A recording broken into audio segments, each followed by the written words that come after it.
घबराहट, बेचैनी, नींद ना आना, सेल्फ नेगेटिव थॉट्स, दूसरों से बातचीत करने में दिक्कत होना, भूख का कम होना, ये सारी चीज़ें एक चिंता का विषय है। इंसान ने अपने जीवन में जितने अंगूर ना खाए हो उससे ज़्यादा तो वो पैरासिटामोल खा लेता है। इंसान के शारीरिक चोटें इतनी नहीं लगी होती है, उससे ज़्यादा वो दर्द निवारक गोलियां खा के बैठा होता है। दुनिया में ऐसा कोई व्यक्ति नहीं है जिसको कि एंजाइटी, डर, चिंता, भविष्य के बारे में किसी भी बात को लेके चिंता और डर का विषय ना हो।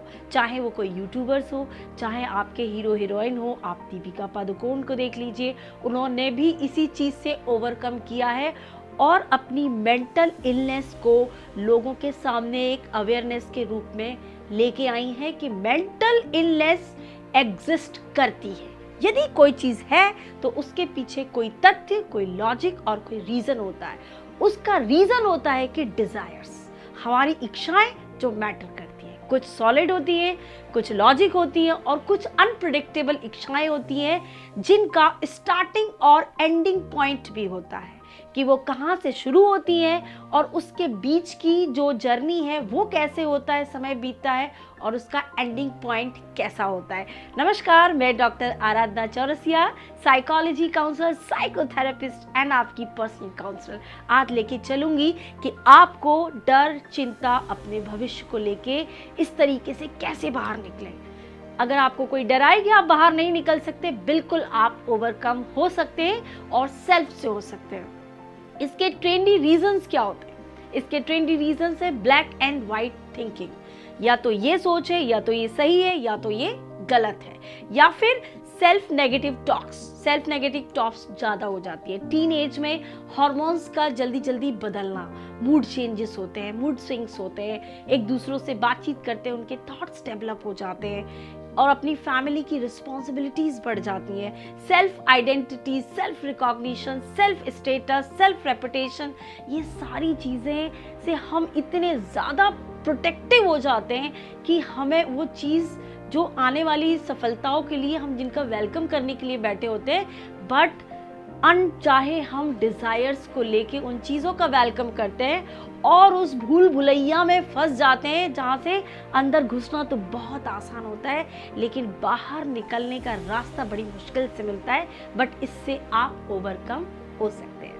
कैसे हो सकते हैं? इसके मैनेजमेंट की प्रोसेस बहुत अच्छी है। सबसे पहले आपको समझना होगा कि कोई भी एंजाइटी डायरेक्ट अफेक्ट कैसे करती है। सबसे पहले होता है कि सिचुएशन, इवेंट एंड मोमेंट। यदि आप बीमार हैं तो लॉजिक सी बात है कि आपको डर और चिंता होना ही होना है, लेकिन उसके लिए डरना नहीं है। बहुत सारे ऐसे कैंसर सर्वाइवल्स, हार्ट डिसीजेस से बीमारी जिनको कई सारे अटैक्स आए उसके बाद भी उस चीज़ से बाहर निकले हैं। तो सिचुएशन यदि आपकी रियल और जेन्युइन है तो उसके बहुत सारे समाधान हो सकते हैं। यदि आप डर रहे हैं, आपके परिवार में किसी को हुआ है तो भी आपको डर लग रहा है, कोई दोस्त के साथ ऐसा मैटर हो गया तो आप डर लग गए, यदि आपके रिलेशनशिप ब्रोकन हो गए तो आप डर लग रहे हैं, तो इन चीज़ों का कोई भी अंत नहीं है।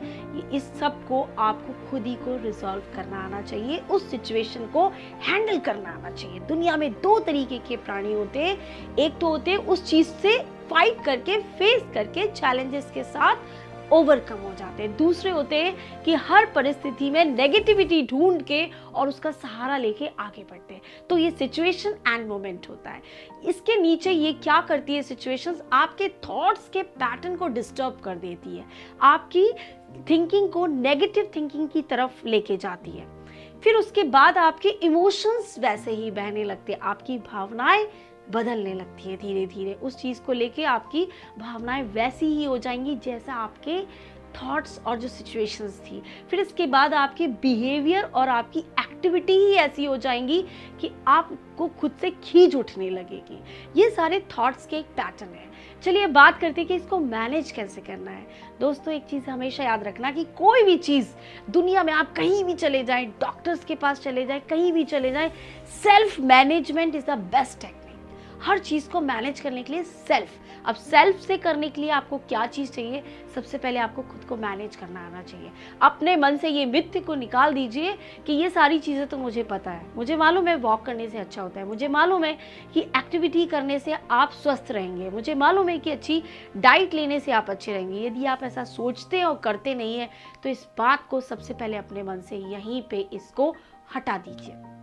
दूसरी चीज़ है कि आप जो इंफॉर्मेशन सीकिंग बिहेवियर है, आप गूगल दीदी, गूगल बाबा, अपने दोस्तों से, ऐसे लोगों से एक सिम्टम आपको आया कि मुझे घबराहट हो रही है एंड आपने गूगल में डाल दिया। घबराहट हर डिसीज के सिम्टम्स में आता है, बट पर्टिकुलर आपको यदि उस चीज़ से है तो आपको सही इंफॉर्मेशन है, लेकिन आप सही इंफॉर्मेशन कलेक्ट करने के लिए आपको अपने पेरेंट्स से बात करिए, एक सही साइकियाट्रिस्ट से बात करिए, एक सही काउंसलर से बात करिए। इसको छुपाएं ना, क्योंकि मेंटल प्रॉब्लम्स कभी भी नॉक करके नहीं आती है, वो हमेशा साइलेंट आएगी। एंड जब जो अवॉइडेंस करते हैं उस बिहेवियर को फेस करें, उससे ओवरकम करें। कैसे करना है? सबसे पहली बात है इसमें कि आपका 90% डाइजेस्टिव सिस्टम आपका यदि खराब होता है तो आप कभी भी फिट नहीं रह सकते। आपको अपने लिए activities, exercise, yoga, mindfulness, breathing, इन सारी चीज़ों को आपको बहुत ज़्यादा मैनेज करना है, क्योंकि इनसे आपके हार्मोन्स, हैप्पी हार्मोन्स रिलीज होते हैं। जब आप मॉर्निंग में आप सूर्य को देखिए, सूर्य को मोबाइल में नहीं देखना है कि काश मैं कभी गोवा जाऊंगा तो वहाँ सन बात लूँगा। अरे अपने यहाँ भी है, आप छत पे चले जाएं, आप खिड़की पे चले जाएं, आप बाहर चले जाएं, वहाँ पे भी आप सूर्य की किरणें अपने शरीर के अंदर दीजिए, क्योंकि इसमें विटामिन के अलावा भी antibiotics, anti microbial, anti bacterial बहुत सारी चीज़ें होती हैं जो आपको हेल्दी और फिट रखती हैं। अपने डाइट का ध्यान रखिए, अपनी न्यूट्रिशन, ये आपके शरीर को एनर्जाइज करता है। तो ये सारी चीज़ें जब आप ध्यान रखेंगे तो आपकी एंजाइटी ऑटोमेटिकली 90% आपकी एक्टिविटीज से ठीक होती है। थैंक यू वीडियो को देखने के लिए।